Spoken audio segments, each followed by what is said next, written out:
नाथाय सीतया पतये नमः। रामाय रामचंद्राय रामभद्राय वेधसे रघुनाथाय नाथाय सीतया पतये नमः। रामाय रामचंद्राय रामभद्राय वेधसे रघुनाथाय नाथाय सीतया पतये नमः। हरे कृष्ण। तो हम यहाँ पहुंचे हैं अयोध्या में। अयोध्या साक्षात वैकुंठ है। क्या कर रहा है? फटाफट करना। जो धाम है भारतवर्ष में अवस्थान कर रहे हैं। शास्त्र कहते हैं, आचार्य का कथन है, सृष्टि की प्रलय होने के बावजूद भी धाम जो है वो शाश्वत है, वो ऐसे रहते हैं। जगन्नाथपुरी, सीधा मायापुर, द्वारका, वृंदावन, अयोध्या, ये आध्यात्मिक जगत है। ये भगवान से भी अभिन्न है। यहाँ के निवासी चतुर्भुज होते हैं। इनको हम साधारण ना समझें, यहाँ की मट्टी को भी साधारण ना समझें, यहाँ के पेड़ पौधे, पशु पक्षी, कीड़े मकड़े, सबको साधारण ना समझें। ये लोग महाभाग्यवान हैं, भगवान धाम में निवास कर रहे हैं।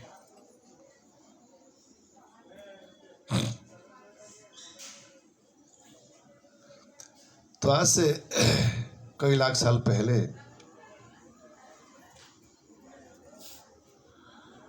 भगवान श्री रामचंद्र अयोध्या में प्रकट हुए और दिव्य लीला प्रकट की।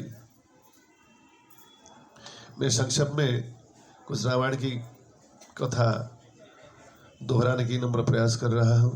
हालांकि कथा सब पता है, तो भी जिस तरह भागवतों की कथा हमें पता है, रोज हम उसको श्रवण करते हैं। श्री चैतन्य महाप्रभु जब पुरुषोत्तम क्षेत्र जगन्नाथपुरी में रहे, गदाधर पंडित से एक ही कथा को, ध्रुव महाराज की कथा और प्रहलाद महाराज की कथा विशेष करके 100 बार सुने। एक ही कथा को कितने बार? 100 टाइम्स। उसी कथा को बार बार बोर नहीं हुए। चैतन्य महाप्रभु सुनते सुनाता है गदाधर पंडित। ऐसे कि हम बड़े हैं, हम बुजुर्ग हैं, छोटे व्यक्ति से कैसे सुने, या हम अधिक जानते हैं, ये साधारण व्यक्ति से कैसे सुने। इसलिए प्रभुपाद कई बार अपने शिष्य से प्रवचन सुनते थे। गुरु बैठकर सुनते हैं, शिष्य प्रवचन बोल देते हैं। ये है आचार्य की व्यवहार, शिष्टाचार, सुंदरता। मैं अपने जीवन से बता रहा हूँ। मैं जब जीवन पहली बार मुझे महाराज ने ऑर्डर दिया, ऑर्डर तो नहीं, महाराज ऑर्डर नहीं देते हैं, वो कहते हैं अब जाके प्रवचन दो। मुझे इतना भय लगा, पुण्य में था उस समय कि सब बड़े डॉक्टर से, इंजीनियर से, ये माता जी जो बैंक के मैनेजर है, कोई प्रोफेसर है, लेक्चरर से है, सब बड़े बड़े विद्वान है, और महाराज खुद सन्यासी है। मुझे लगा कि शायद महाराज आएंगे नहीं, क्योंकि तब उम्र भी बहुत कम था। तो मैंने बारी हुई, टर्न आया कि आज मुझे प्रवचन देना है। सब लोग बैठे हैं, हालांकि बड़े बड़े विद्वान लगे, हम उम्र के हैं, डॉक्टर से जो है, तो उनको इतना डर नहीं लगा या शर्म नहीं आया मुझे। लेकिन महाराज मेरे से मेरे डबल है, उनके, और सन्यासी है, उनके सामने में कैसे क्या बोलूँ, और उनसे मैं सीखता हूँ, उनको क्या सुनाऊँ मैं, अपराध होगा या जो भी हो। तो व्यासासन था, मैं नीचे एक जगह आसन लेकर चुपचाप बैठा। महाराज जान जो भी हो, थोड़ा देर से आए, 10 मिनट के बाद, और देखा कि नीचे बैठे हैं, तो मुझे कहा ऊपर बैठिए। बोला नहीं बैठो, मैं सुना नहीं। बोला मेरे आदेश आप सुनिए, ऊपर बैठिए। ये जो है वीटो क्या समझते, जैसे कि प्रयोग, आदेश मतलब सुनना पड़ेगा। फिर जाकर बैठा, और महाराज बैठकर खुद नीचे बैठे और सुनने के लिए बैठ गए। वो मैं क्या बोल रहा हूँ। तो सुखदेव गोस्वामी जब भागवतम कथा कर रहे हैं, उनके पिताजी व्यासदेव जी नीचे बैठे हैं, सुन रहे हैं। नारद जी बैठे हैं, सुन रहे हैं। नारद जी उनके पिताजी के गुरु है।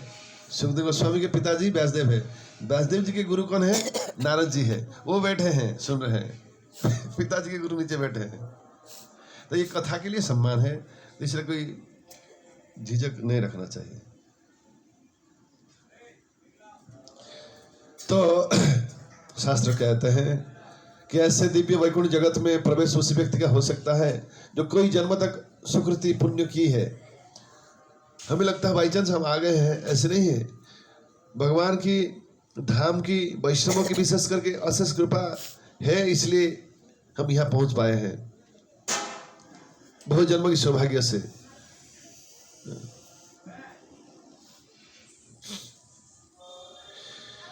तो आज से लाखों साल पहले द्वापर युग में, त्रेता युग में भगवान श्री रामचंद्र इस अयोध्या नगरी में प्रकट हुए 4 भ्राताओं के साथ, राम, लक्ष्मण, भरत और शत्रुघ्न।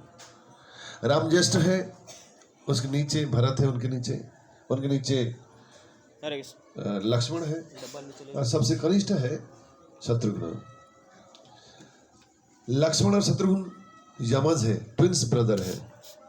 राम की माँ है कौशल्या, कैकेयी के पुत्र है भरत की माँ कैकेयी है। सुमित्रा के 2 पुत्र है, लक्ष्मण और शत्रुघ्न।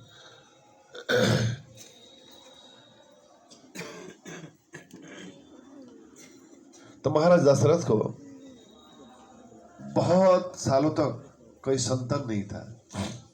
उनकी एक ही कन्या थी खाली। कन्या को रोमपाद को दिया था। रोमपाद की पत्नी वो महाराज दशरथ के पुत्री है। क्या नाम है उनका?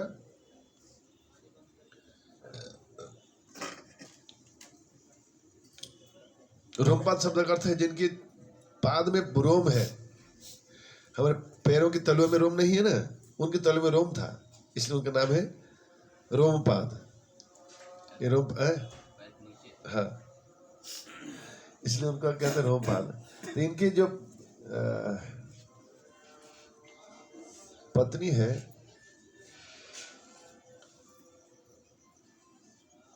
गलत कहा, रोमपाद को इन्होंने अपनी कन्या को दान में दे दिया था। उनका भी कोई संतान नहीं था ऐसा कुछ।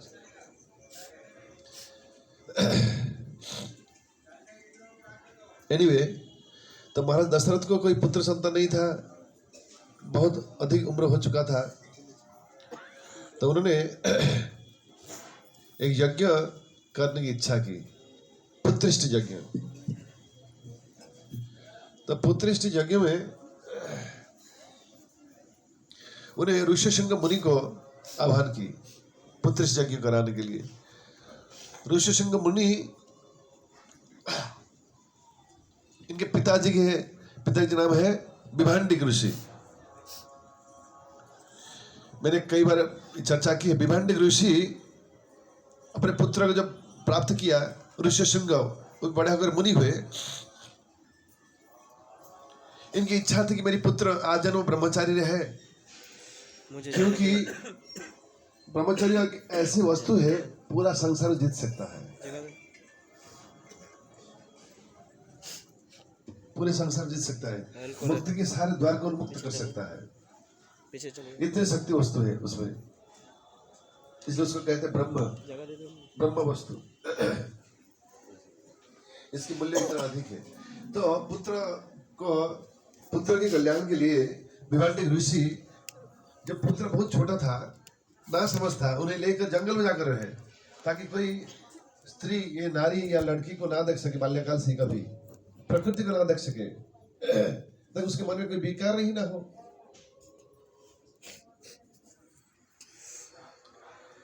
जंगल में इस तरह बहुत साल तक रहे विभांडिक ऋषि। उनका पुत्र धीरे धीरे बड़ा होने लगा और थोड़ा सा जब 10-12 साल का हो गया, एक दिन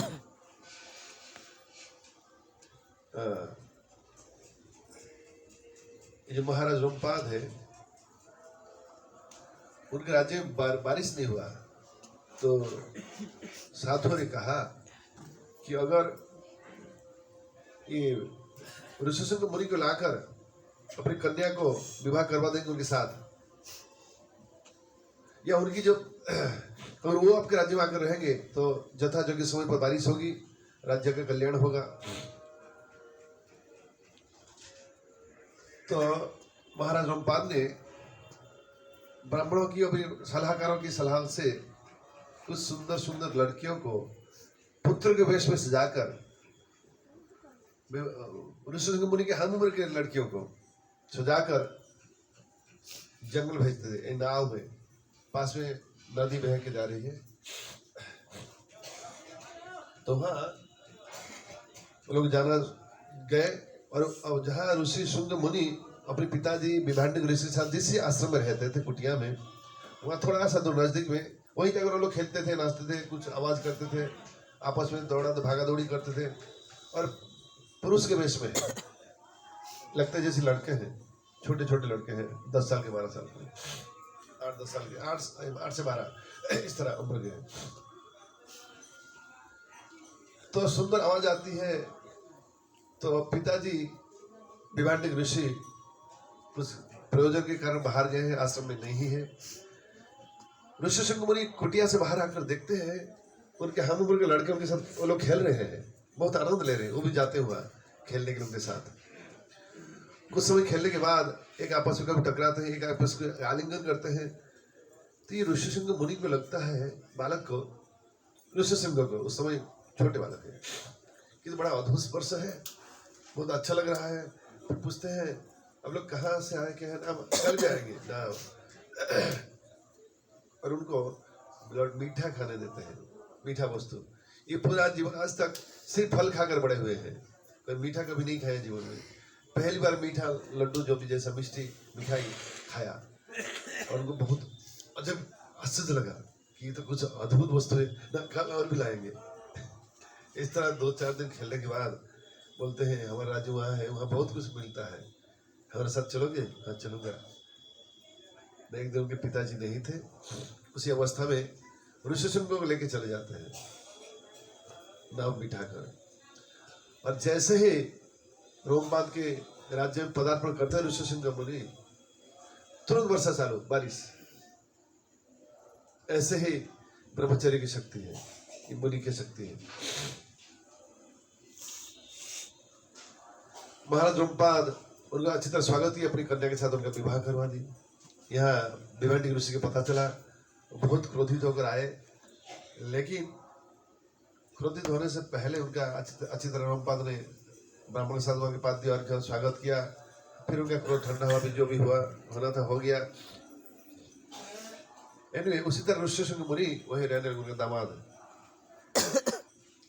ये मुनि बड़े होकर बड़े महात्मा मुनि हुए। हम जब गए थे इलाहाबाद प्रयाग, वहाँ सिंगेरपुर गया, सिंगेरपुर, सिंगवेरपुर। धीरे धीरे मुंह बंद हो रहा है।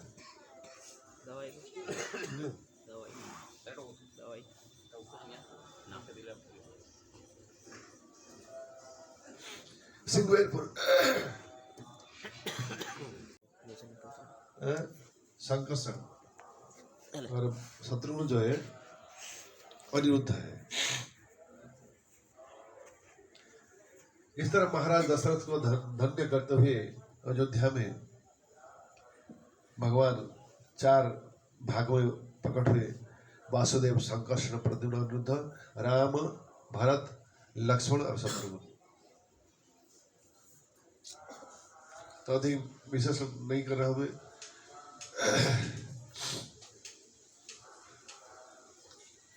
धीरे धीरे बड़े हुए, उनको गुरुकुल भेजा गया।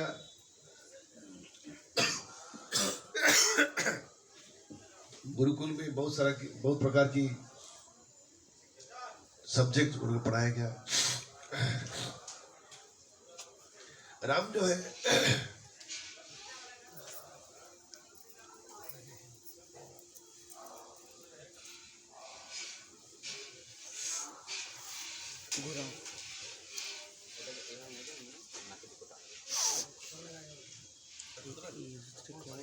हरे कृष्णा जोर टानते हो। हरे राम राम राम हरे हरे। प्रभु जी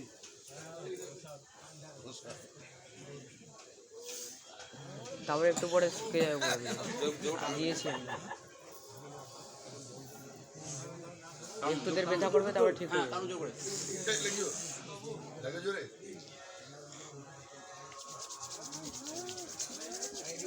बस हम छुपे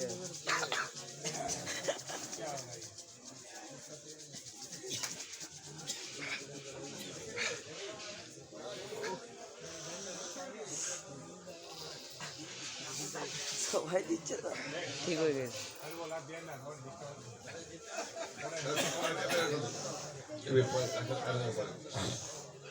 বুঝলে तो मैं 5 मिनट में कथा पूरा करने की कोशिश कर रहा हूँ। ভেঙে যাবে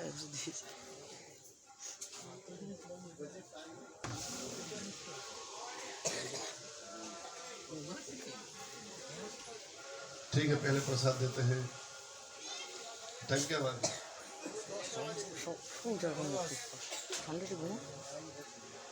हरे कृष्ण कृष्ण कृष्ण हरे हरे राम राम राम ये सब रहता है। लेकिन टाइम पे मंगलती आना, टाइम पे जप करना, टाइम पे क्लास में आ जाना, ये मालूम नहीं पड़ता है।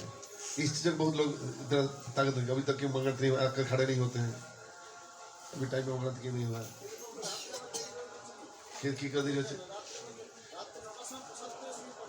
ना ना ना फिर हाँ अब लिख के दो मुझे तो फिर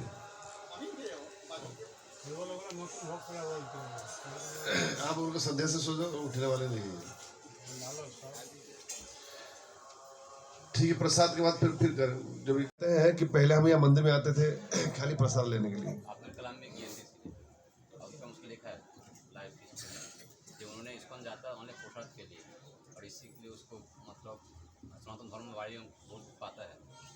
वो कहते हैं कि अब्दुल कलाम अपने जीवन में लिखे हैं वो इस्कॉन जाया करते मुसलमान होकर भी, क्यों वहाँ अच्छा अच्छा भोजन मिलता है, परंतु धीरे धीरे ये भोजन जो है ये दवाई है। फिर बाद में मुंह से भोजन अच्छा नहीं लगेगा, कान का भोजन अच्छा लगेगा। असल तो ही है जीवे दया नामे रुचि वैष्णव सेवन, यही जीवन का उद्देश्य है। हरे कृष्ण कृष्ण कृष्ण हरे हरे, हरे राम राम राम हरे हरे।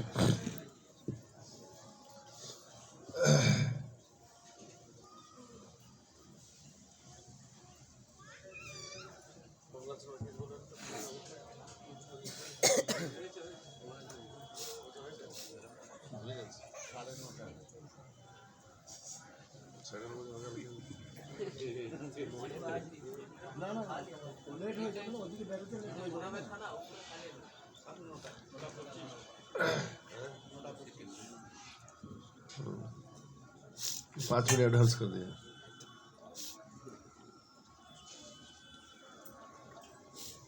लेकिन जाना किधर है? प्रसाद जल्दी लेना है। प्रसाद होके घर से निकलते निकलते 11 बज जाएगी। हम कहाँ जाएंगे? सरयू नदी। पहले राम मंदिर जाएंगे और एक बार दर्शन के लिए।